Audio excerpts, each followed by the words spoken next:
The diet doctor's case tonight is Deb Large. At 16 stone and size 22, she's despairing of her appearance, especially the combined skin conditions rosacea and psoriasis. The biggest patch of psoriasis I've got is on my back. I can't wear skirts because you can see it on my legs. And also, if you itch them, they pour with blood. It's so red and it looks so inflamed that it catches your eye and you can't help but look at it. I just can't take the reaction from people. And this is where the diet doctors come in. Dr. Wendy Denning and nutritionist Vicky Edgson specialise in helping people like Deb understand how their diets and lifestyles only make their problems worse. At the Diet Doctor's clinic, they start working out what's going wrong inside Deb's body from simple photographic evidence. So what have we got? Well, we're going to start with Deb's tongue. Love tongues. Well, tongues are great because you can tell an awful lot before you even meet the person when you look at a tongue. But the three things we're looking for are size, shape and colour. This is a big tongue. Big tongues, always indicative of a digestive problem. Colour of the tongue here is quite pale, so this person's going to be quite tired. And you see how you've got this sort of greasy, brownish coating at the back, which again is indicative of digestive problems, bowel flora being out of place, probably some yeast fermenting in the gut. Yeast is a type of fungus that grows inside the body. Often, the only external sign you'll be aware of is a white, furry tongue. And as many as 1 in 3 people suffer from an unhealthy overgrowth. Let's look at something a little better. This is not perfect, but you see it's a much smaller, cleaner tongue, so she's got much fewer digestive problems. At least we haven't got this sort of grey, greasy coating at the back. Well, we won't be poking our tongues out, will we? Not in a hurry. OK, let's get on to the next problem, which is Deb's psoriasis.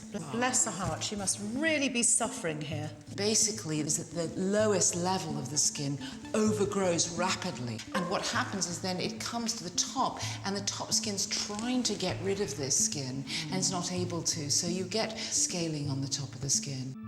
Psoriasis is a hereditary condition that affects 2% of the population. In some people, it can become highly painful and even crippling. I think obviously this is making her very self-conscious, so I think very important to work on these, because this is how bad it can get. And that is bad. I mean, that's probably the worst case I've ever seen. What this is showing is the crusting of the skin here, the rawness that's got to an absolute extreme level. Okay. And it's showing another feature of psoriasis, which does happen in some unfortunate cases, and that's where you actually get psoriasis of the nail. Well, the final bit we've got for today is a picture of Deb's rosacea. Rosacea is a chronic flushing condition. And what you see is you get redness on the cheeks, over the bridge of the nose, and on the chin. It's made worse by alcohol, smoking. Coffee. Again, it's related to digestion. In fact, these days, interestingly enough, what they found is that the same bug that they've been looking at that causes ulcers in the stomach, the H. pylori, is associated with rosacea. The warning signs of rosacea are visible in 1 in 10 people, especially in women over the age of 30. If left unchecked, the effects can be severe. So we've really got to clean up her digestion, because otherwise she could end up looking like this. This is a terrible case of rosacea, and we've absolutely got to get onto it so that we don't end up with her looking like this. So at 16 stone, Deb's diet is not only making her obese, it's giving her digestion problems which in turn aggravate her skin. And it's Deb's favourite foods that are her biggest enemy. I don't like my skin, so I eat. I don't like my weight, I eat. And it's just a big vicious circle. Lovely. Smells divine. So much so, I've brought myself a bread maker. For the diet doctors to help Deb, the first thing she needs to do is note down everything she eats and drinks. And it's a shocking picture, from whole loaves of bread to packets of cheese. Deb also needs to wear a pedometer, which records how many steps she walks in a day. With other diets, Deb has never been able to lose more than a few pounds. Now the diet doctors are her last hope. I've tried many diets. I've tried all the leading diets. I've tried liquid diets. I've tried fruit diets. It seems to stop, and then nothing happens, and then I get really depressed, and I eat. We are going to be able to work with you, and we are going to be able to make a difference. But we have to get to the root of the problem. And the root of the problem is in your fridge. Like most fridges, Deb's has a mixture of fresh groceries, pre-packed foods and treats. But this innocent picture conceals a host of hidden danger foods. The only healthy sources of nutrients are the vegetables tucked away at the bottom. Surprisingly, Deb should approach amber foods like acidic oranges and sugary bananas with caution. Your strawberries, which I know you love, but you know that they're aggravating your skin condition. And tomatoes are very acidic, and they're known for their inflammatory properties. So I'm eating them thinking I'm getting healthy, and this is why my skin is getting worse. And red spells danger. The wheat in Deb's beloved bread gives her indigestion. The yeast inside it won't help either, and there's more hidden fungus here in the shape of cheese and condiments. Fresh bread is my sin. Yeah. I do get a bad stomach. Yeah. So I do know that Bloating or bloating, pain, discomfort? discomfort. Deb has bad sweet cravings, and she thinks her fizzy-flavoured water, fruit juice and homemade jam are healthy options. Not with all that hidden sugar.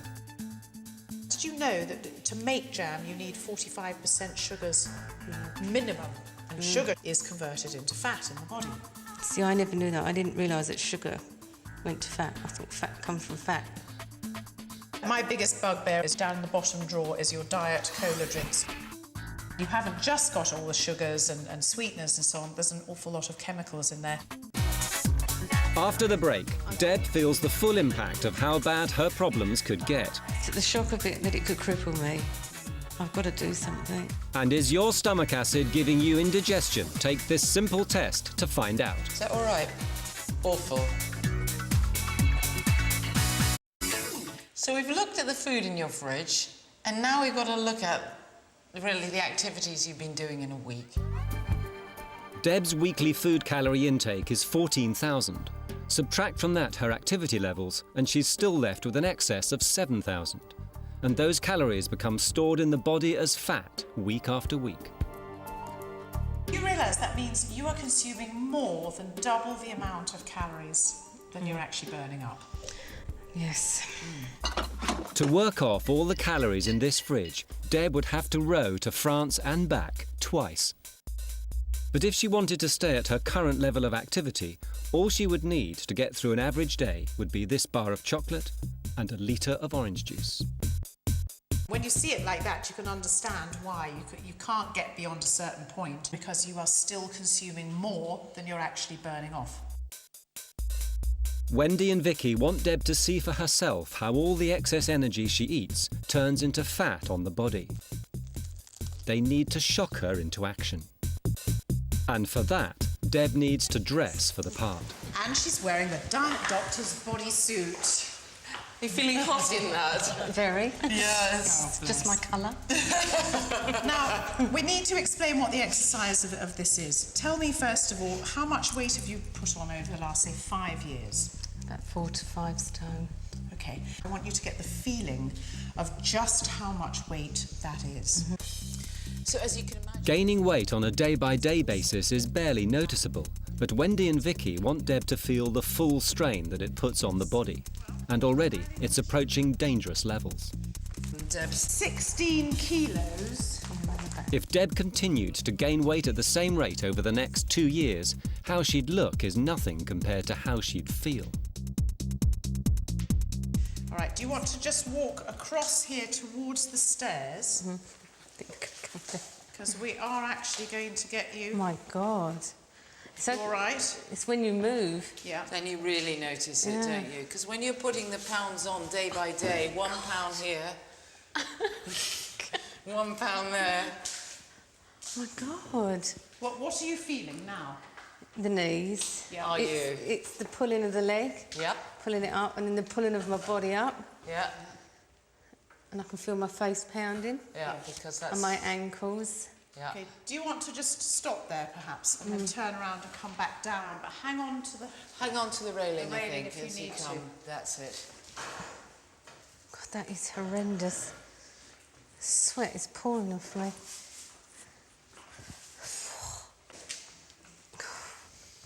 Whew. There you go. Better.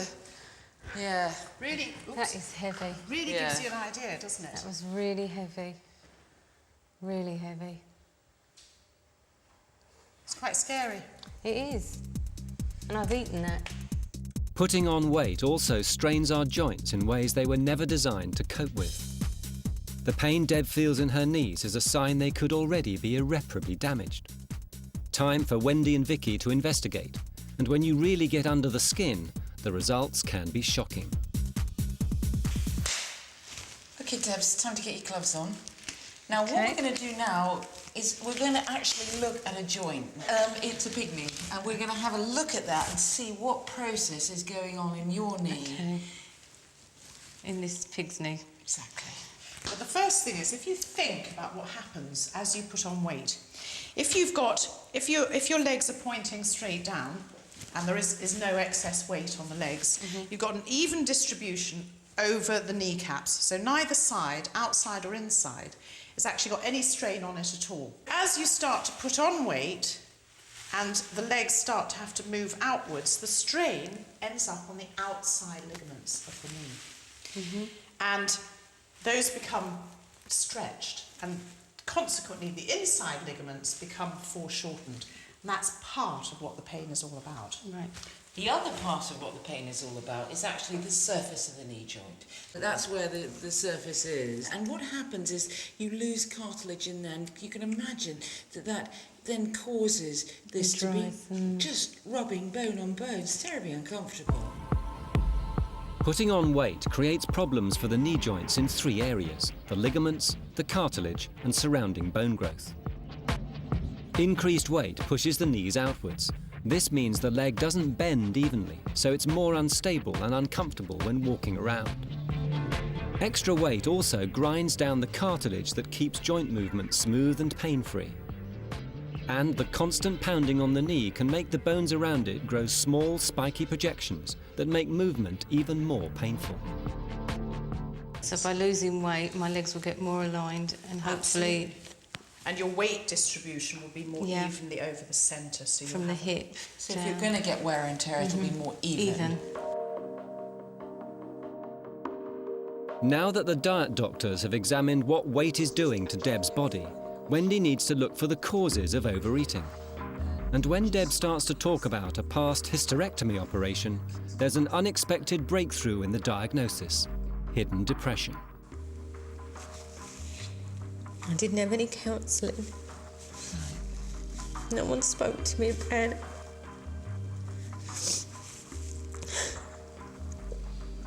I just done it and I just went through with it. My husband was supportive, my family was supportive, but no one outside of that helped me. It was as if it was in me go, rip it out, see you later. Your problems are all finished. No more period And when pains. they ripped it out, what did you feel was being ripped out? Me. That was it. Do you feel you've ever got you back since that time? No. And you've been putting on weight steadily since then? Is it because I'm feeling like this that could be doing this to my skin? And When you're depressed and not feeling as good as you might feel about yourself, you eat. For the diet doctors to find a solution for Deb, Wendy begins with a thorough physical examination. High blood pressure is a common danger sign in overweight people. Peak flow is an indicator of fitness by lung capacity. Wendy also gauges health through the Chinese pulses. And Deb's vital statistics are taken for the record. Deb's skin problems are aggravated by what she eats, but her digestion problems could also be caused by low stomach acid. Wendy has a simple test, which can be done at home, to narrow down the suspects. So it's a really easy test to do. You have to have eaten nothing. You have to be empty stomach. Take a teaspoon of the bicarbonate of soda. I don't want to give you too much. No. Pop it into the glass, mix it round, and now you're going to have to drink the whole lot, okay? And then we're going to see how you feel in about 10 minutes. Okay. Okay? I'm not expecting you to feel either... I'm not going to be sick or... No, nothing awful. Low stomach acid has been linked to some severe conditions ranging from eczema to arthritis. Its symptoms, like heartburn, can be confused with high stomach acid, so taking antacids for relief would actually make it worse. How are you feeling? Okay, a bit sort of rumbling in my stomach and burping, quite a lot of burping, but... That's good, because that tells me you've got enough stomach acid. The way it works is the bicarbonate of soda is rapidly converted into gas in the stomach if you have enough acid in the stomach. And as we're going to be putting you on a diet that's going to have a good amount of protein, we need to make sure that you've got enough stomach acid to digest that. Deb knows she can't digest the wheat in bread well, but she ignores the warning signs of indigestion. Using an internal camera and a simple white t-shirt, Wendy wants to show Deb how bad the consequences can be. And I'm going to show you where your esophagus is. We're going down like that. Okay. And then we're going into the stomach here. And there we are, we're in the stomach now, and I'm just going to stop that for a minute. And so you see that? That's undigested food in the stomach. Right. It's not very nice, is it, really? The point is that the chewing helps produce the acid in the stomach, and the acid then breaks the food down. And then we start going into small intestine. See, there's very sort of this brown stuff. Yes. Well, these are little villi. Okay. And these little villi are basically absorptive surfaces. They can be flattened in a condition which we call celiac disease, where gluten, which is a component of wheat, flattens those villi and leads to you having problems with absorption. As food moves over the finger-like surfaces of the villi, it's absorbed into the blood. But with wheat sensitivity, the gluten found in wheat starts to clog up these surfaces. It glues them together and they flatten out. Nutrients can pass by without being absorbed, often fermenting further down the digestive system. The most extreme form of this is celiac disease. You can have a degree of wheat intolerance and a degree of your villi not functioning as well without having the full-blown celiac disease. So that's why I can eat breakfast cereal, but not bread. It's one of the reasons. The half-digested food continues on its way into the colon. Deb's symptoms suggest to Wendy there could be an imbalance of good and bad bacteria here, creating other problems. You've got an imbalance probably of bacteria in the colon that are causing a putrefaction process that is less than... And that's why it's like 12 hours after I've eaten it. I don't get it immediately, it's after It's I've later. eaten the bread. Yeah. Wendy has established that low stomach acid isn't causing Deb's digestion problems, so food intolerances are the most likely culprit. Now it's time for Vicky to investigate Deb's external symptoms. What we're able to see really quite clearly is that you've got the rosacea, which is one specific condition, and then you've got a lot of tiny little thread veins or broken capillaries. What tends to happen is once the little thread veins are broken like that, they actually have to be treated in order to remove them. What we will be able to do is reduce the likelihood of them coming back again by changing the diet substantially. Brilliant. Now tell me, what is your usual makeup regime? It's not very good, I'm afraid. I mean, I don't wear a lot of makeup because it never seems to stay on my skin. I put foundation on and within 2 or 3 hours it's gone. Well, I think it's probably just completely evaporating because your skin is very dehydrated. Now, if you turn your head over to the screen, can you see here where the scalp is flaking with the psoriasis? I noticed that your hair is really quite grey. When did you start to go grey? A couple of years ago, but I must admit in the last year or so it's really got grey. Okay, and what do you use on it? What shampoos do you use? Any shampoo, really. I have to say that cheap shampoos and conditioners will yield cheap hair. So I think what we've got to look at in the future is good products that are going to nourish the hair. Hair is also, by the way, an indication of the general body's health. So we're looking at the whole system being really quite dehydrated. Let me have a look at your nails. Have you got Ridges. ridges on the nails? Now, these actually indicate intestinal inflammation. And the fact that they're really quite dry all round. And look at this, you see we've got the beginnings here. Have a look. I know, yeah, they look like they're chewed, but I don't chew them. No, that is the beginning of psoriasis in your nails. In nails. I hate to horrify you, but if you have a look in the screen now, that is a prime indicator of the psoriasis in there. Yep, we're going to have to get to this quite quickly. Worst case scenario is it becomes almost impossible to walk on your feet, and the areas of your body that are already affected would bleed more regularly, become drier. Psoriasis could strike any part of Deb's body, in the worst case even spreading to the eyes and joints. The shock of it, that it could cripple me. I've got to do something, and if you can help me do it, then I've got to do it. Time to give Deb an action plan for recovery. First of all, it's out with 3 meals a day, because if Deb eats when she's hungry, she eats portions that are too big. Out with sweet treats and fizzy drinks, because all that sugar becomes fat. Out with citrus fruits and coffee. They only make her skin complaints worse. Out too with bread and wheat products. They make her yeast overgrowth and indigestion worse. And out with dairy products, bad for weight gain and skin conditions. Deb will have a whole new menu to sample when she gets home. Come on then. Wait a minute, 'cause I've got to shut the door. The first thing that'll transform Deb's life is to get out and get active. Good boy. And to try a bit of discipline. No sweets, no biscuits. I've got a biscuit barrel there that's empty. Not a biscuit in sight.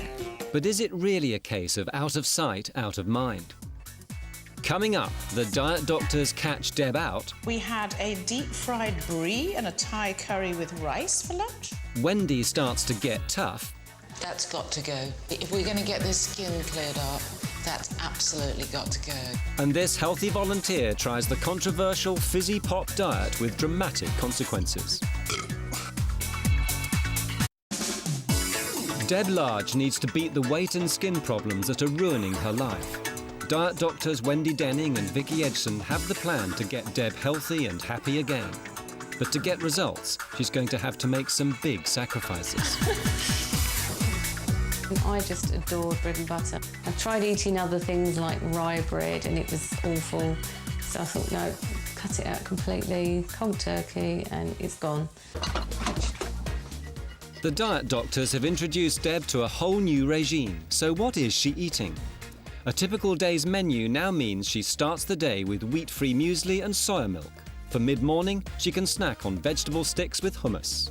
Lean white meat and salad is the order of the day for lunch. To keep her going, miso soup and rice cakes. At dinner, no potatoes or pasta. Instead, essential fatty acids for skin repair in the form of oily fish like mackerel with vegetables. She'll also take supplements like omega-3 oils, zinc and 5-HTP serotonin to keep her mood up and prevent comfort eating. Unknown to Deb, the diet doctors are keeping daily tabs on her through a sophisticated pedometer which records her activity levels every hour of the day. Only 1 week into the action plan and Deb is slipping. It's time for Wendy and Vicky to confront her with what she's eating and when she's exercising. Yes, so let's just start with last Monday, and we had a deep-fried brie and a Thai curry with rice for lunch. I've got to eat some food like this at some point in my life. I can't banish it forever. What about your exercise for that day? According to my pedometer reading, or your pedometer reading that we've got in front of us here, you actually didn't do more than 200 steps in any 1 hour on the entire day. I found that if I go out at lunchtime or anything, that I don't get a lot of walking done because also having a desk job, it's difficult as well. You went off and had a terrible lunch, you had no dinner, and you didn't walk the dog. Can't afford to have days like this, Deb. Just can't afford it. After a 20-minute ear bashing, Deb is put straight about the diet demons she's wrestling with. One of her biggest enemies is something that millions of us consume every day: fizzy drinks. In a controversial dieting experiment, a healthy volunteer is force-fed gallons of these drinks for 2 weeks. Time to find out what happens to our human lab rat. Hello, I'm Matt, and I'm this week's human lab rat. Matt is a 34-year-old kung fu devotee. Because of a disciplined diet and strict exercise regime, his weight hasn't changed in 7 years. At 14 stone 4 pounds, he's in prime condition to be challenged by Deb's diet. Okay, I have the challenge in my hand. Our contributor Deb Large drinks up to 2 litres of fizzy drinks a day. We will test what these do to your body by challenging you to drink 4 litres of fizzy drinks a day for 2 weeks. You must not drink any other drinks. Nice, nice. Look forward to that one. And remember, folks, don't try this at home. Our lab rat has been chosen because his system is healthy enough to cope with the demands he's going to put on it. Sticking to normal fizzy drinks, over the next 2 weeks, Matt will consume the equivalent of over 1,500 teaspoons of sugar and enough carbon dioxide to inflate a large beach ball. Aha, and here we are. My life for the next 2 weeks. And what a wide selection. These fountains of fizz are the only liquids allowed. The rest of Matt's diet must stay the same. It's hard to believe that simple fizzy drinks could affect a normal, healthy guy like Matt. But he's soon to find out that the results can be shocking. That's the week's shopping. I'm off home. Get me straw. Good luck, Matt. Meanwhile, just 1 month into Deb's 3-month programme, Wendy and Vicky have arranged a second consultation. Deb's never been able to lose more than 7 pounds before. Has she managed to break a personal record? The weight's starting to come off, so it's working. How much have you lost? I've lost a stone. Well done. Brilliant. Brilliant. Yeah, I'm really it's chuffed. great. Were you surprised? I didn't think it would come off that quick, but I've got to say I think it was the exercise as well. This is why we highlighted calories in, calories out. And what about your skin? Has that improved? There's still room for improvement. That one's still a little bit red, isn't it? Yeah, I definitely could improve that one. Just wondering which of the things that we recommended have not been picked up. What is the state of play with coffee? Are you drinking coffee? I usually have about 2 at work, 2 mugs, but saying that, I never drink a full mug. That's got to go. That's absolutely, if we're going to get this skin cleared up, that's absolutely got to go. Another thing that I like and I've eaten are the flavoured rice cakes, especially the caramel. So I'm munching and... You are fired. They're not allowed them then. You are not allowed them. The biggest problem I always say to people is don't wait until you're hungry to eat, because that's when you suddenly get desperate and you make the wrong choices. You'll grab at anything. Deb's done well, but the cheating has to stop. Over the next month, she needs to increase her activity levels to 10,000 steps a day, and in the final month, 12,000 steps. For her psoriasis and rosacea to improve, she'll double her dose of liquid zinc and fish oil supplements. For her digestion and sugar cravings, she'll start taking the friendly bacteria supplement Acidophilus. In just 2 weeks, Matt the human lab rat has found out just how bad Deb's old diet can be. And all he had to do was drink double the amount of fizzy pop that Deb drank in a day. He started off confident. It's not like I've got to eat 16 tubs of lard a day, so I thought drinking, not a problem. For breakfast today, Matt drank 4 glasses of shandy, followed by a litre of cola, and washing down lunch with a mixture of tropical fruit drink and lemonade. See, ordinarily I'd really enjoy that. It just smells like it's got so much stuff in it, and all the different coloured drinks I've had, it's just really, you do worry what you're drinking. Caffeine is a common additive in many of these drinks, but the gas and bloating can do quite a job of keeping you awake at night too. Last night, it was only the 3rd day, and I went to bed in agony, just my stomach absolutely churning. Matt's now consuming bowlfuls of sugar dissolved in a gassy, acidic liquid, the perfect recipe for energy crashes and indigestion. If you dare drink on an empty stomach as well, it just gets really bad, so you have to constantly... So I end up constantly eating all biscuits and things as well to try and give my stomach something to work on. After a week, I've noticed that I am getting more spotty. I don't know if you can see it, but it's just like up here and here in my beard and bits and bobs. I mean, it's not like I've suddenly turned into a teenager, but all these little silly spots seem to be a new addition. After 9 days, his system is being attacked from every direction. Constantly, the mouth feels rubbish. Constantly, your stomach just feels like churning and bloated and windy. I just constantly feel far more sweaty than I normally would expect to be. By now, Matt is sufficiently worried to find out what on earth he's putting into his body. So I just wanted to get this recorded because I just took an interest in what was actually in this. Phosphoric acid, about 80% produced, is used in the production of agricultural fertilisers, with the remaining being used for detergent additives, cleaners, insecticide production and cattle feed additives. Phenylalanine. Most consumers don't know that too much phenylalanine is a neurotoxin and excites the neurons in the brain to the point of cellular death. Cellular death. You must take a huge amount of these chemicals in over the course of your life. So that's quite scary. Even in this diluted form, many of these chemicals are surprisingly caustic. Oh my God. I didn't expect there to be that much change. If that's what it does to a coin, I don't want to know what it's doing to my insides. After 2 weeks of torment, it's time for Matt the Rat to return to the clinic for a final fitness test. And remember, fizzy drinks are the only change to his lifestyle. Otherwise, his diet and exercise levels remained normal. Matt's worst symptoms were bloating, heartburn and energy loss. He thought he was being smart by switching to diet drinks, but his fitness test reveals that even they are unstoppable in their effect on the body. His heart rate's gone up from 87 beats per minute to 96. His waist measurement's gone up from 100 centimetres to 102.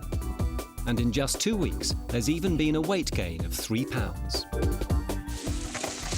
Now that I don't have to drink this rubbish anymore, I'm going to go home and have a nice cup of tea, and then some herbal teas, and then some water. So I'm going to go crazy and have a big party.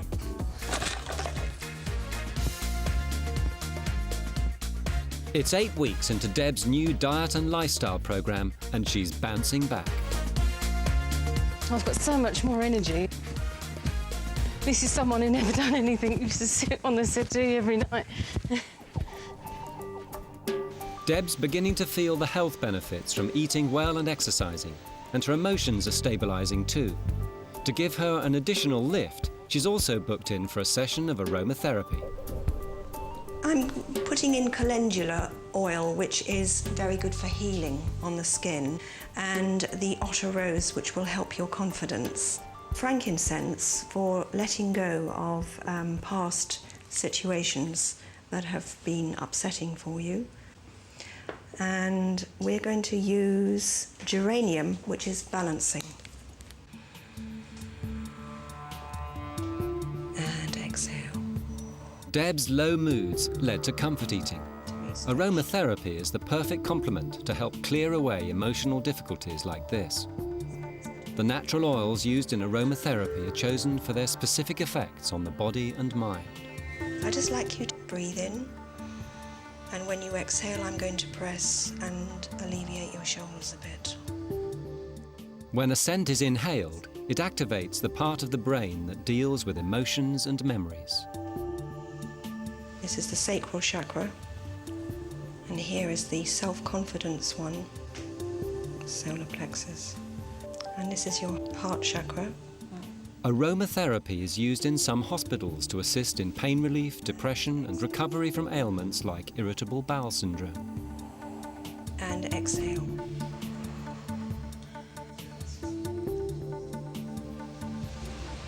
That was absolutely fantastic. I feel tingling all over. My skin feels like silk. Just sort of got this energy, and it's just fantastic feeling. Absolutely fantastic. From a standing start, Deb has had just 3 months to get the maximum out of her new lifestyle. But was it enough to get results?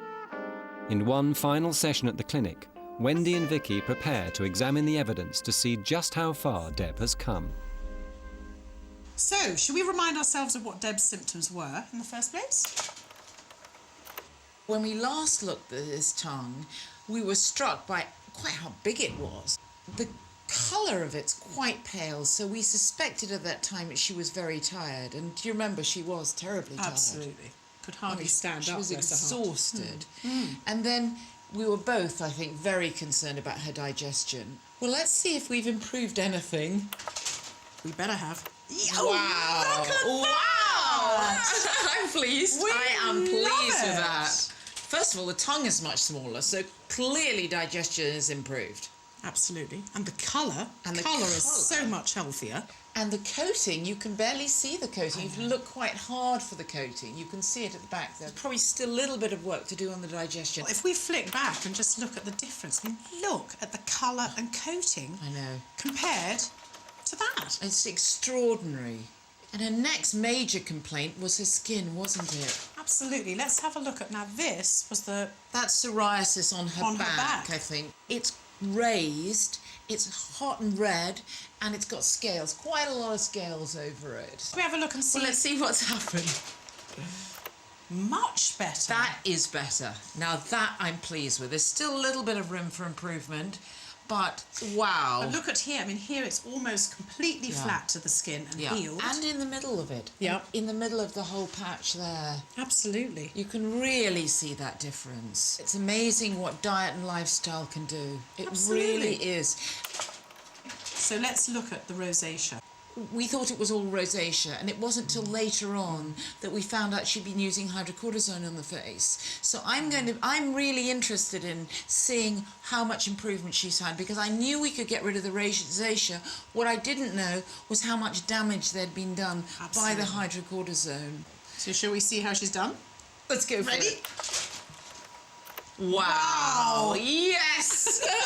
I'm pleased with that. That is amazing. I mean, it's gone. The rosacea has gone. The rosacea has gone. But what we're left with here is broken capillaries. And certain skin surface damage as well.